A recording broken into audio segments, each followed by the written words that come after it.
तव्हां त मूंखे मोह साए छॾियो आहे, पर मां जहिड़ी आहियां। न मां असां तोखे मोह लाइ सायो, पर असांजो वसी नथो हले जो असां तोखे हिन दोज़ख मां कढूं। कीअं बि कर अम्मा, कुझु बि कर, मुंहिंजी नवाब खान खां तलाक कराए। नथो ॿुधे इहो ज़ालिम, असांजी हिक बि नथो ॿुधे। पोइ बाबा खे चओ, हुन सां ॻाल्हाए। तुंहिंजो पीउ त अस्पताल में आहे, उनजी टंग भॼी पई आहे।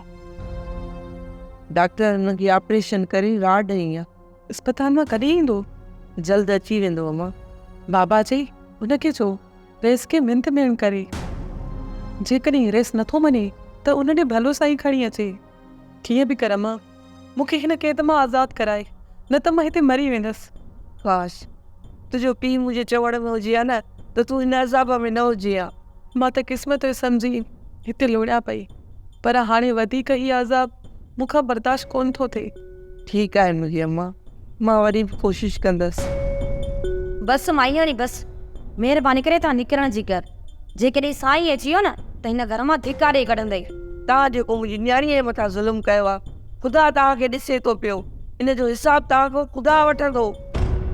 हिन पाण सां ज़ुल्म पाण कयो आहे। शादी खां पोइ बि पंहिंजी आशिक सां भॼी निकिती।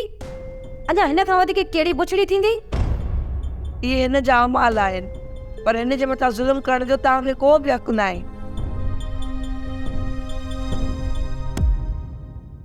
सोप सीरियल तकरार तमाम एपिसोड ॾिसो हाणे HD क्वालिटी में। विजिट कयो असांजो YouTube channel Sindh TV HD drama.